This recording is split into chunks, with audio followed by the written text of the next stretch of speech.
If one sought to summarize the life of the Prophet Muhammad sallallahu alaihi wasallam in just one word, what would it be? My proposition is that the one word that encapsulates his life best is thabat, which translates to immovability or steadfastness. You see, it's not just the number of tests that he labored against, which is amazing, but the sheer diversity of these tests as well. The Prophet ﷺ faced trials and tests in the political, physical, financial, familial, moral, and ideological spheres. Yet in the face of each tribulation, his position was the same: immovable thabat.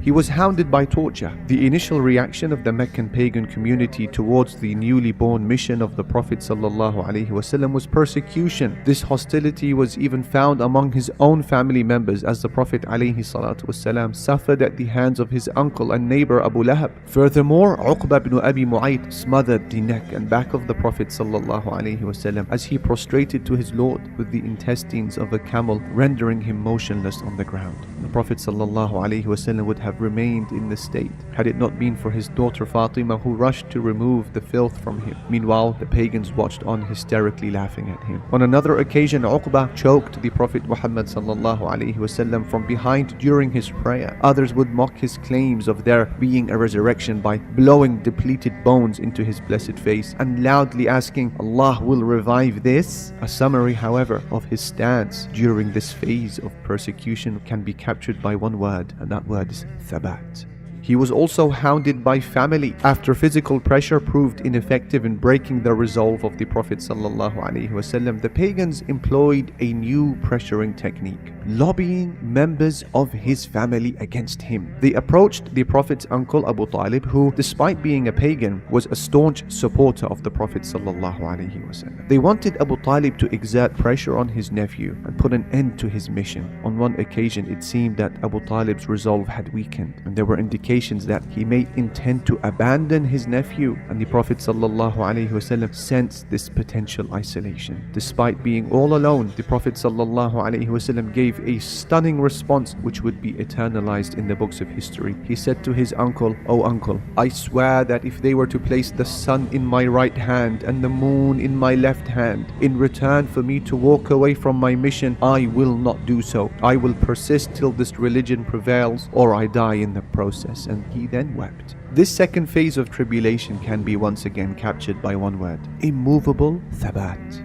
He was also hounded by worldly incentives. After failing in their second approach, the pagans considered yet a third technique, one that continues to bring the most principled of people to their knees. It is none other than the offering of worldly temptations. All positions of authority were offered to the Prophet ﷺ, including kingship, unlimited amounts of wealth, and the finest of women from Quraysh. All that was sought in return was for the Prophet ﷺ to end his mission. During one such negotiation, the Prophet ﷺ did not interrupt the ambassador of Mecca. The Prophet waited for the ambassador to completely finish his pitch and then politely asked, "Have you finished?" Utbah then said yes. And at this point, the Prophet ﷺ said to him, "So listen to me now." And he merely recited verses from the Quran, all of which were from Surah Fussilat, till he reached the following verse where Allah said, فَإِنْ أَعْرَضُوا فَقُلْ أَنذَرْتُكُمْ صَاعِقَةً مِثْلَ صَاعِقَةِ عَادٍ وَثَمُودٍ. But if they turn away, then say to them, I have warned you of a thunderbolt like the thunderbolt that struck Ad and Thamud. And it was as if an actual thunderbolt had struck the ambassador's heart. As he heard this, he pleaded with the Prophet ﷺ to stop reciting, and he swiftly returned to his community, urging them to let the Prophet ﷺ continue upon his mission. What word would best summarize this phase of trials in the Prophet ﷺ's life?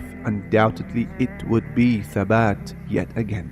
He was also hounded by religious pressure. The pagans decided to present yet another offer to the Prophet ﷺ. They would embrace Islam on the condition that he worshipped their idols for a year, and they would worship Allah for the following year. But in response to this, Allah revealed Surah Al-Kafirun, قُلْ يَا أَيُّهَا الْكَافِرُونَ لَا أَعْبُدُ مَا تَعْبُدُونَ, which the Prophet ﷺ recited publicly to the pagans, and this caused them to realize that this option would be rejected as well. They then insinuated that they would believe should he create a special exclusive gathering for them, to the direct exclusion of the poor people of Mecca. Again, he rejected this request in compliance with Allah's instruction, وَلَا تَطُرُدِ الَّذِينَ يَدْعُونَ رَبَّهُم بِالْغَدَاةِ وَالْعَشِيِّ يُرِيدُونَ وَجْهَهُ. Do not send away those who call upon their Lord in the morning and afternoon, seeking His face. So what single word can be used to describe this phase in the Prophet's life? Undoubtedly that word is thabat. He was also hounded by defamation. Next in their arsenal was mockery, where they would use dismissive labels against the Prophet ﷺ. They called him a liar, magician, madman, soothsayer, a poet. They played with the letters of his name, changing it from Muhammad, meaning the praised one, to Mudhammam, meaning the reviled one. They altered the greeting of peace from Assalamu alaikum, peace be upon you, to Assamu alaikum, meaning death be upon you. Nothing can be more demoralizing than satire and belittlement. Yet despite all of this, the Prophet ﷺ remained unfazed, and his hallmark during this phase was yet again thabat. He was also hounded by the rage of war. Following his migration to Medina, Allah gave permission to the believers to partake in jihad in defense of their lives. But the theme of thabat in the Prophet's life simply did not change. Think about his behavior during the Battle of Badr. Ali gave the following vivid testimony. He said, "I remember how we were on the day of Badr," Ali said, "drawing near to the Prophet ﷺ, and he was the closest one to the lines of the enemies, and he was the bravest warrior on that day." His political life, therefore, again, is best abridged in one encompassing word, and that is thabat.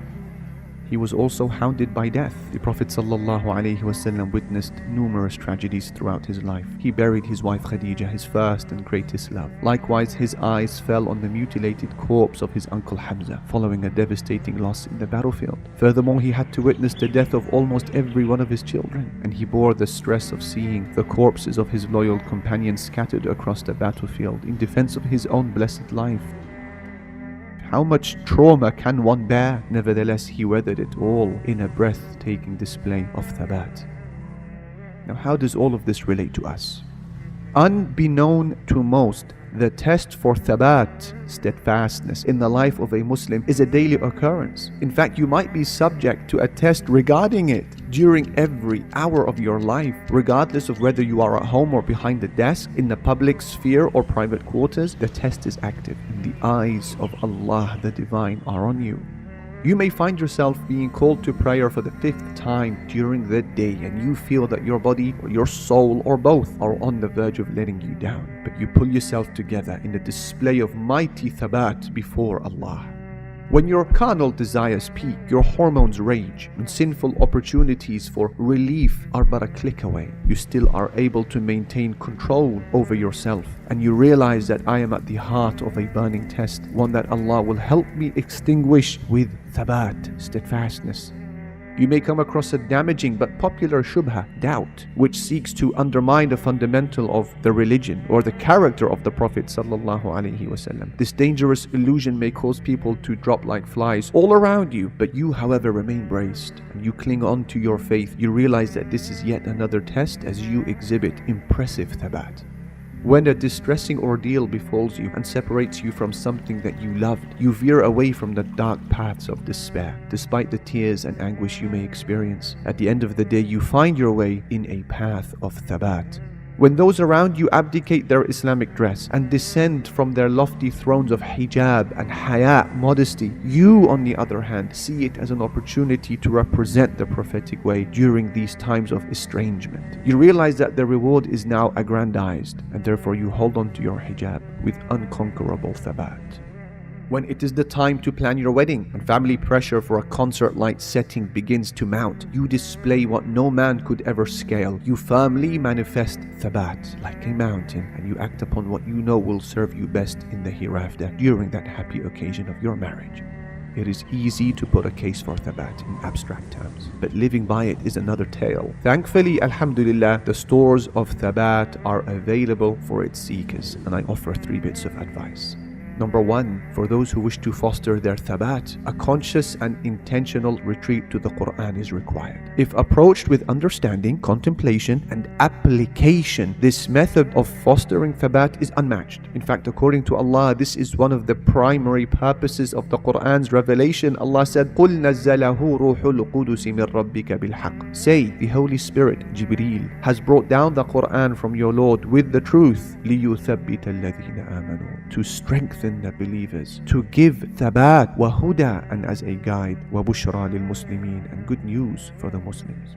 Number two, the remembrance of Allah. It is amazing that the verse which orders us to have thabat on the battlefield also instructs us to remember Allah abundantly. Ya ayyuhal ladhina amanu, O you who believe, إِذَا لَقِيتُمْ فِئَةً, when you face an enemy, فَاثْبُتُوا, have thabat, stand firm. And then Allah said, وَاذْكُرُوا اللَّهَ كَثِيرًا لَعَلَّكُمْ تُفْلِحُونَ, and remember Allah much so that you may triumph. So if the remembrance of Allah helps a person during the rage of war, what then of its effects on our day-to-day battles that are far less intense?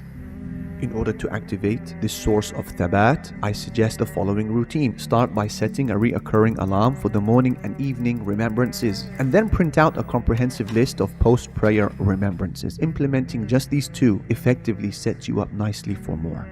And finally, number three, you get what you ask for. One thing that all Muslims of exemplary thabat have in common is that they ask Allah Almighty for this faculty. The army of Prophet Dawood, which defeated Jalut and his men, they appealed to Allah for thabat just before war. And they said, رَبَّنَا أَفْرِغْ عَلَيْنَا صَبْرًا, our Lord, pour upon us patience. وَثَبِّتْ أَقْدَامَنَا, and brace our feet, give thabat to our feet. وَانصُرْنَا عَلَى الْقَوْمِ الْكَافِرِينَ, and grant us victory over the disbelieving people. And against all odds, Allah subhanahu wa ta'ala gave them victory and their prayers were answered.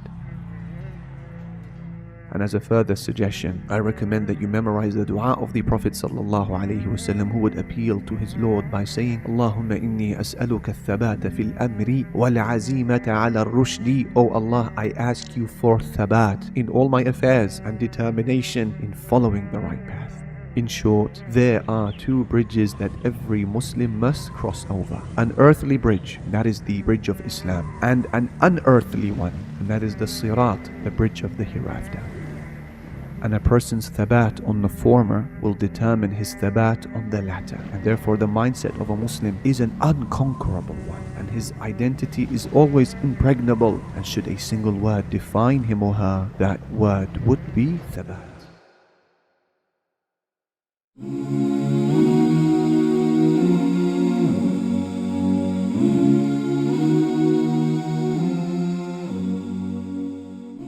Are you tired of all these annoying ads on YouTube? Are you worried that a haram video might pop up? Well, the One Islam TV app is here to solve these problems, inshallah. The One Islam TV app is 100% free of any ads and is safe to browse for your peace of mind. Watch or listen to lectures and lessons while you work, rest, or drive with your device switched off. Watch videos on demand or download videos and watch offline. Watch hundreds of high-quality produced Islamic reminders, Quran learning videos, stories of the prophets, and so much more. 2 to 4 new videos uploaded daily, inshallah. One Islam TV is 100% run and owned by Muslims, which means a small amount you pay for your subscription is a SADAQAH JARIYAH, continuous charity for you, as we use the funds raised to continue producing more beneficial videos and reminders, inshallah. The One Islam TV app is now available on Apple devices, Apple TV, Android devices, Android TV, Amazon Fire TV, and Roku, so you can watch on most devices and smart TVs. Download now for a free 7-day trial. May Allah reward you for supporting our work.